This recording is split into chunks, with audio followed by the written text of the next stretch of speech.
Have you ever been certain your telephone would ring in the next 10 seconds? Or have you ever walked down a strange street and had the feeling that you knew what lay beyond the unturned corner? Yes? Then you've had a brief encounter with the world of the unknown. You are ready for the actual human experience that follows.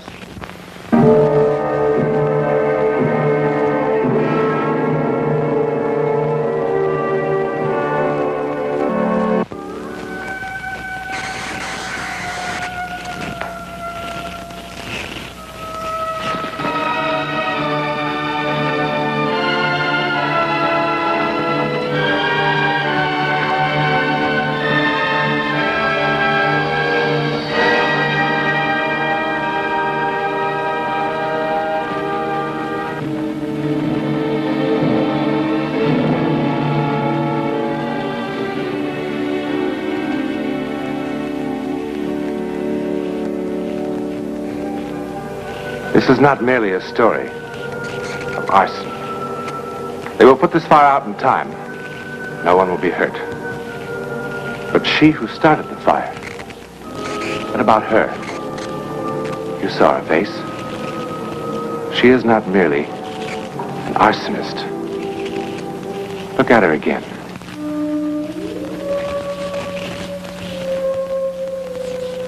$11 exactly the same time as before, but many miles away.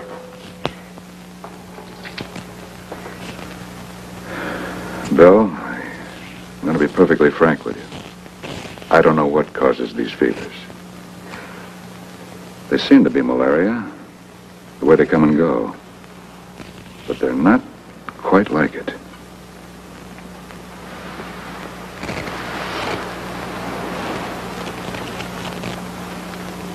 She'll be fine in the morning.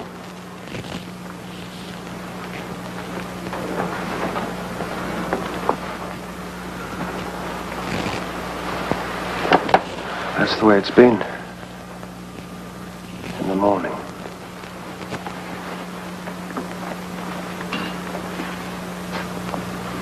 She's already past the crisis. When did the fever come on? Around 10. Inside of 15 minutes, it shot up to 103. It's the fourth time this year. I just don't know.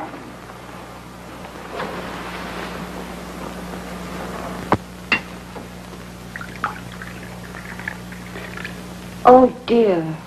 Another fire. At Leeburg this time. Fortunately, all the kids got out. Building was pretty well destroyed, though. Why, that's the fourth one this year, and they all seem to happen in the same sort of place. The last one was at a girls' school, you remember? I'd be willing to bet the same firebug's responsible for all of them. Well, now, how could that be? The girls' school, well, it was just on the border of Canada, and Leeburg is, well, it's only 2 hours from New York City. Down to Liverpool. Yeah, hide it someplace. It always upsets her to read about these fires.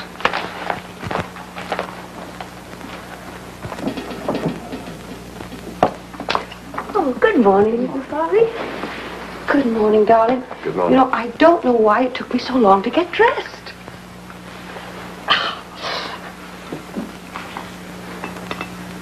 Well, such long faces for such a lovely morning. Well, you look so well. I declare I don't see how you can. Now, Mrs. Hardy, I do not want to hear another word about last night.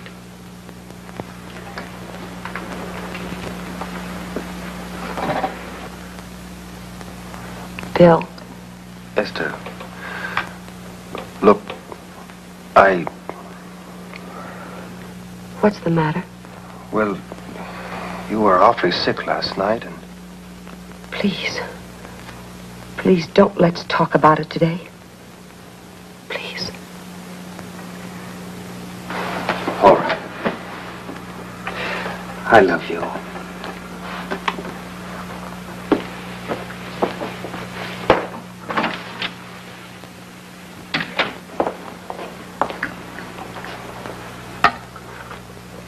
Oh, thank you.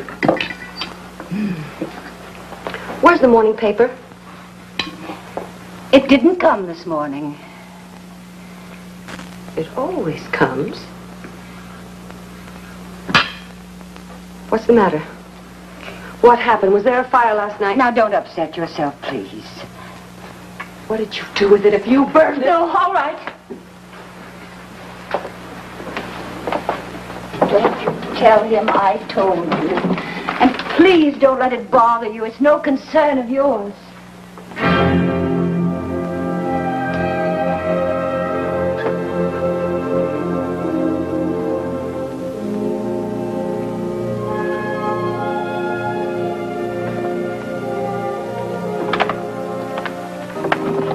Hello, Mrs. Quinton. Hello, Chief Wilson. It's very good of you to be so prompt. You said you had to see me. Yes. Won't you come in, please? Thank you.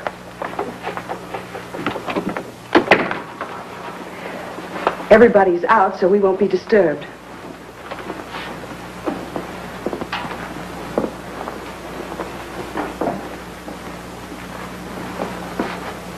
Won't you sit down? Thank you very much.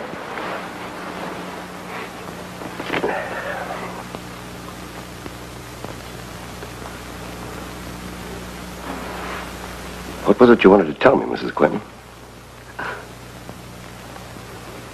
It's about those fires. I should have come to you some time ago, but I just couldn't bring myself to. But now, I'm afraid that children might be burned to death. Oh, you mean those orphanage fires? Yes, they are terrible, but thank God they're nowhere around here. But they will be. Because she will be here. Who? My sister, Emily. Oh, Mrs. Quinton. I know that she is the one that's responsible for setting all of those fires.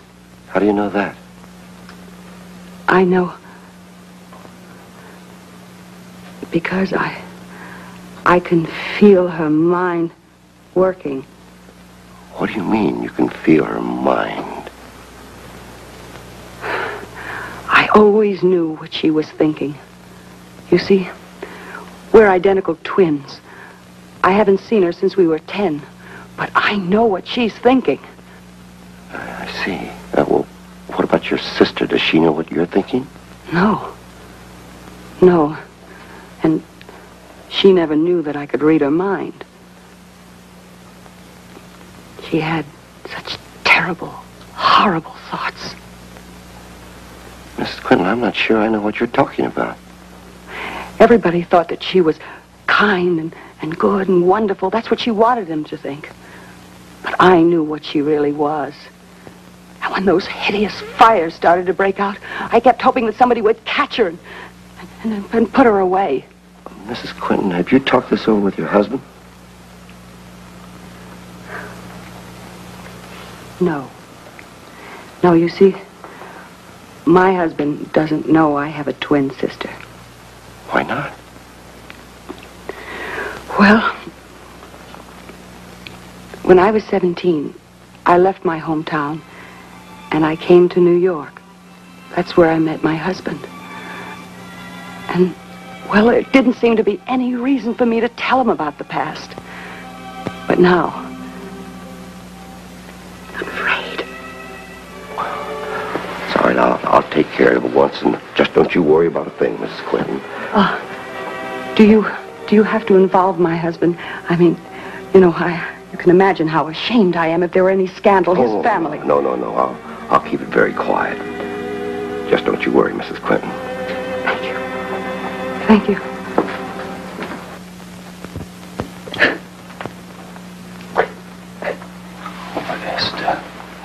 Esther, please. I knew he'd go straight to you. I should have known he'd do it. But I can't help it if he doesn't believe me. Bill, you've got to do something. You've got to do something to stop her. You must, before it's too late, you must do something. I'm sorry. I am sorry. I should have told you a long time ago. I know it. I am sorry. But Esther, we don't even know where Emily is. But she was in Leeburg last night. That's where the fire was, wasn't it? Mrs. Quinton, please, listen for a moment. If it's true that you know what your sister's thinking. If it is true, I swear to you that it is true. And working on the theory that you have a sister named Emily. You don't believe that? Well, it's hard to believe. You've never mentioned her before.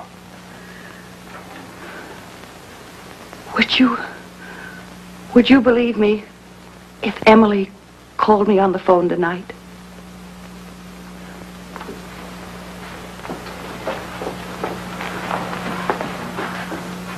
I can will her to call me. What? I can will her to call me.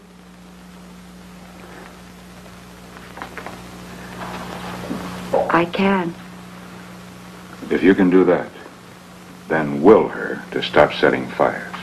Oh, but I can't do that, Dr. Parks. Don't you think I have tried? Don't you think I've really tried?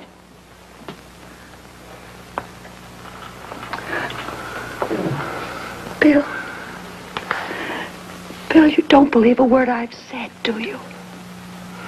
Well, darling, first you say that you can will her to do one thing, and then you say that you can't will her to do something else.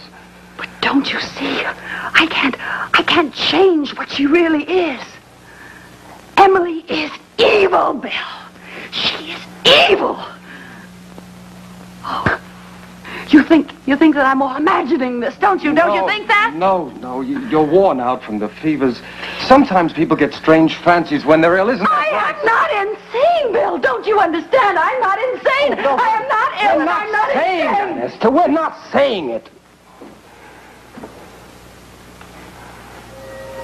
Emily will call here at 10 o'clock tonight. And when she does, I want you to answer the phone, Bill. And I want you to be here, Dr. Parks and Chief Wilson. And then perhaps you'll believe me.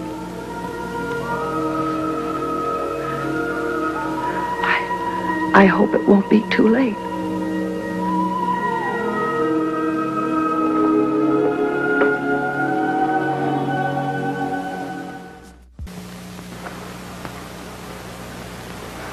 Well, if it's all right, I'll be going along then. Oh, certainly, Chief. Again, my apologies for wasting your time this way.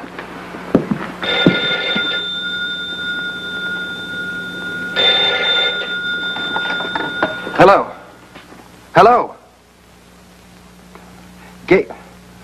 What? Gainstown, New York calling. What? Yes, this is the Quentin residence. Hello? Hello? This is William Quentin. Esther's upstairs. Who's calling, please?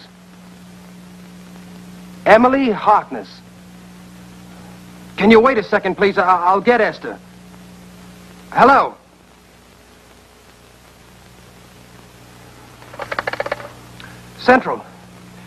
Central, we were cut off. Oh, thank you. She hung up. What did Emily say? She said, this is Emily Harkness. Is Esther there? When I asked her to wait, she laughed in a strange way and hung up. Bill!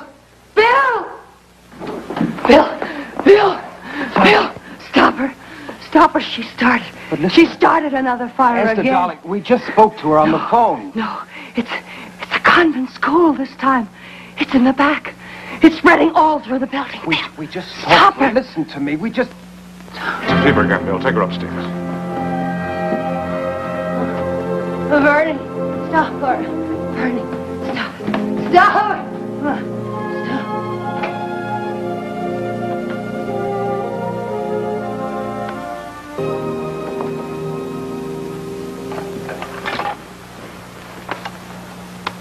Hello, Central. Chief Wilson. I'd like to make a long-distance call. Gainstown, New York. The police station, please hurry. Hello? Hello? This is Chief Chief Wilson, calling from Cedar Falls. Do you have a convent or parochial school in Gainestown?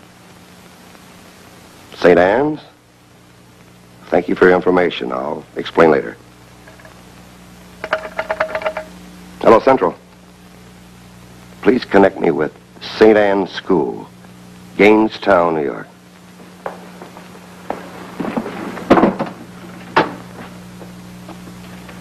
Hello, St. Anne's School? Yes, this is Sister Agatha speaking. Cedar Falls? Police chief? No, I wasn't asleep. What can I do for you, sir? Have you had a fire there this evening? A fire? Certainly not. Wait just a minute.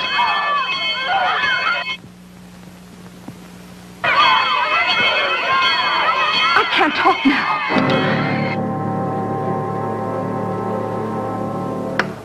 What happened? There is a fire. I heard the people yelling. I heard the bells. I'm going to get action on this right now.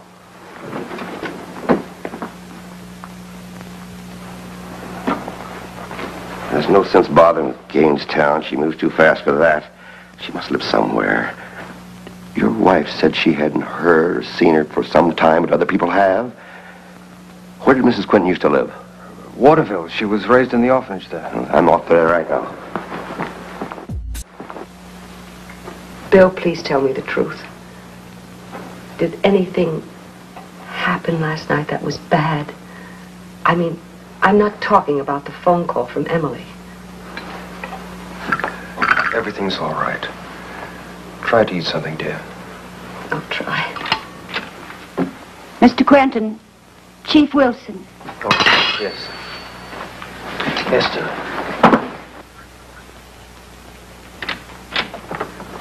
What happened? Tell me. Did you find her? Did you find her? Darling, this is a business matter. Let me No. handle it.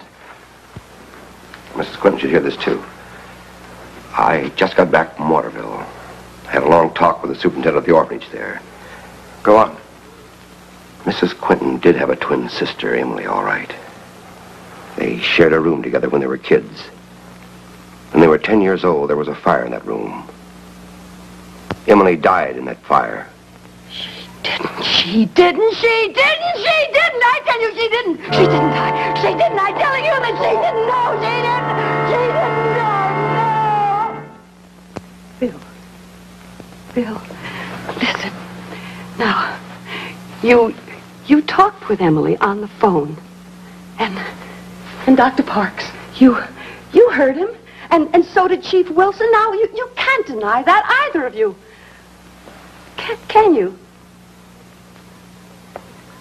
You can't. You just can't deny that you heard them. And wouldn't I have known if my very own sister were burned to death in a fire? Esther, darling, for heaven's sake. I remember that fire. The curtains, they were ablaze. And they caught fire to a dress. And she was burned, but she didn't die. I tell you that she didn't die. Mrs. I tell you, Quinton, she didn't control die. yourself. She's getting stronger. She's getting stronger. Please, you've got to stop her. Stop her, please, Bill. Will her to come here. Bill. Oh, Bill, do you believe me? Yes, darling, yes. You do. You believe Will her to come here. Yes. Bill, what are you doing? You're losing your mind? She did call, Doctor. Somebody called. Somebody called at 10 o'clock, just as Esther said. And that somebody said she was Emily Harkness. Will her to come here.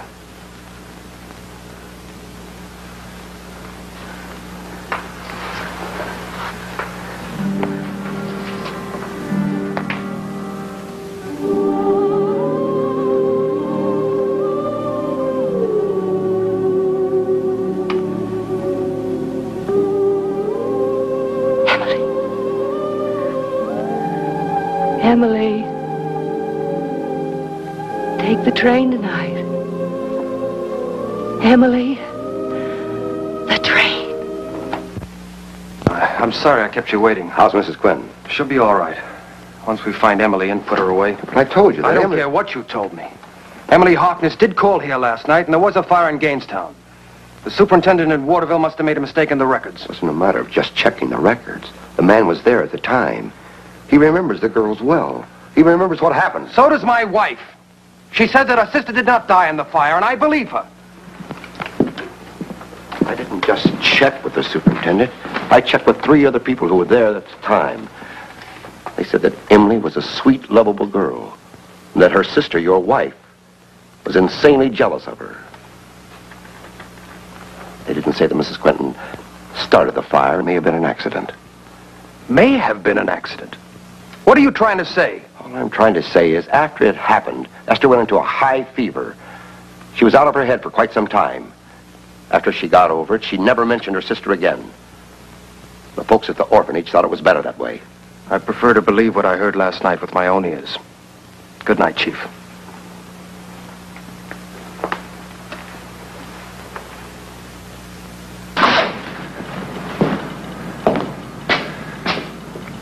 I wish we hadn't left Esther alone.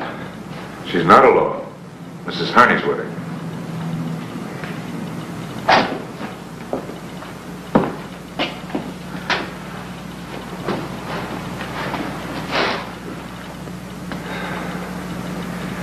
It's warm in here. There it is.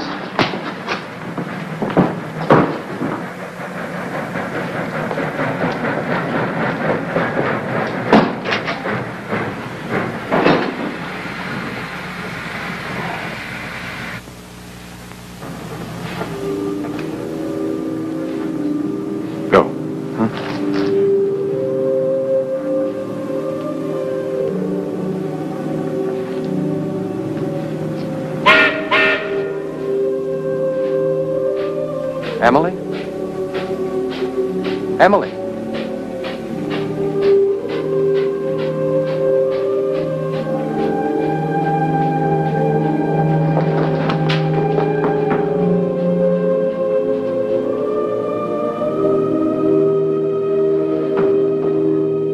Emily! Wait!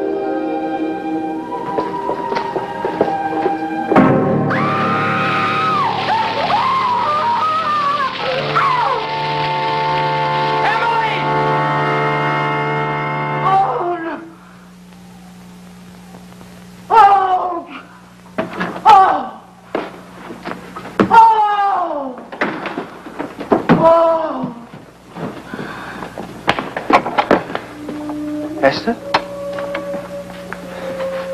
Esther? Esther? Oh! She's burned. She's burned. She's burned.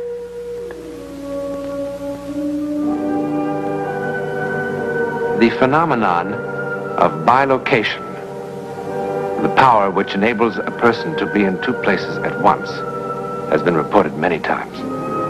In a sense, the one entity becomes 2.